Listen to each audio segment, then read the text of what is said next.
Hello and welcome to Nana's Crafty Home. My name is Tanya. Today's tutorial is going to show you how to do the faux knit stitch by the row rather than the round. If you're familiar with some of my other projects, and I have a video tutorial on how to do the faux knit stitch in the round, this will be familiar to you. I have a new project coming out that is going to be utilizing this faux knit stitch by working in the row. It looks a little bit different than what we have seen by working it in the round. So this would be my nitty pretty reversible cowl. And you can see here that when you're working it in the round, those front loops are right next to each other in each row. And it does look very knit-like. By working it in the round, when you're turning your work, it does give it a bit of a different look. I'm going to have these side by side here so you can see the difference in how they appear after you've worked them. Of course, we have these double loops that stick out. By turning our work and not working in the round as we are here, there's some space in between there. But I think that's not necessarily a bad thing. It's a unique look. It's worked the same way. So if you're familiar with the faux knit stitch, the placement of the stitch is the same, except it's going to be in the front of your work rather than behind. So, but the stitch placement is the same. You're working in that same little loop. But I think this looks fantastic. It has a knit-like appearance. And then look what happens when we change colors each row. This wonderful little bit of magic happens. And it really highlights, you know, the stitch here with these loops really sticking out at you. So this is fantastic. It's another way, another unique way of working this stitch to give your work a whole different look. So we love those things. And I did this swatch for you to be able to see that, but I'm going to go ahead and start a new project here. So I have my hook and my yarn. And I'm just going to do a multiple of chains here.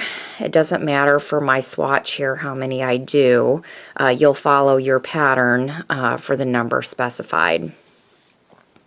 And this is a great project for when you're wanting, like you have a one-sided project where you want all of it to be on one side. You would work these loops the same way so that you can make those loops stick out the direction you want them to look out at you at. So of course this one is what I would consider double-sided because you're working both sides, but in certain patterns, in particular the one that I'm going to be showing you coming up, I wanted all the loops to be on the same side of my work. So, but the stitches worked exactly the same. So we're going to go ahead here and I'm going to half double crochet in that second loop from the hook.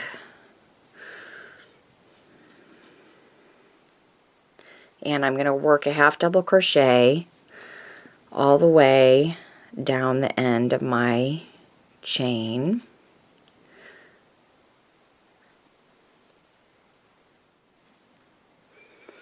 Alright, so I've reached the end of that row, doing a half double crochet all the way down my chain.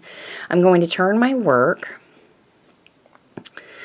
and where you're going to be working your stitch. Now I'm going to show you, if we were working in the round, we would be just going around in the same direction, and we would be working that faux knit stitch in the third hidden loop back behind these two loops.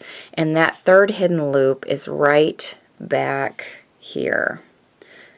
So you can see that third hidden loop is back behind those two loops. When you turn your work, of course, that third hidden loop is now in the front of your work. You're going to be working your stitches in front of those two top loops where you would typically work a stitch. You're going to be working in this front third loop. So let's go ahead and do that. So I'm going to chain 2 here. And I'm going to work my first knit stitch in that 3rd hidden loop in front of those 2. So here we are, it's right here in the front of my work. I'm just going to insert my hook and work a half double crochet just like I normally would. So I'm going to pull up a loop, and then I'm going to pull through all 3 loops and do a traditional half double crochet. And I'm going to do the same thing all the way down that row. Again, those are the 2 top loops you would typically work a half double crochet in or any stitch in, but we're working in that 3rd front loop. So insert your hook into that loop, pull up a loop. I've got 3 on my hook, pull through all 3. And just continue down your row in that front 3rd loop. And really this is all about placement. That placement is what gives you that stitch. And once you find that loop, you will always know that loop.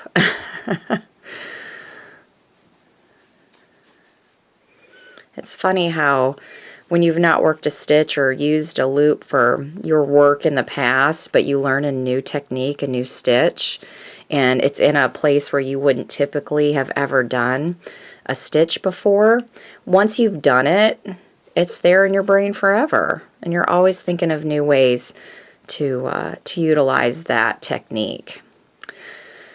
So I've reached the end of my row. I'm not going to work in that chain here at the beginning. So on this side, you know, it looks a little bit different because I don't have any loops showing at all. But when I turn it around, you're going to see, look what happened. It brought those 2 loops forward, just like the faux knit stitch, but it's going to give a little bit of distance in between those rows to give you even more visual interest. Honestly, I think this looks knit-like just the same as the traditional way of working your faux knit. It's just another unique way of utilizing that. So we're going to turn again, and we're going to chain 2, and we're going to do the exact same thing. Every row you work is going to be worked in the front 3rd loop. Every time.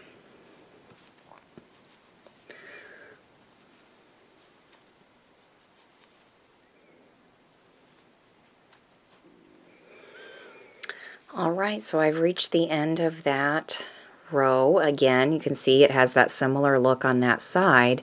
When I turn it over,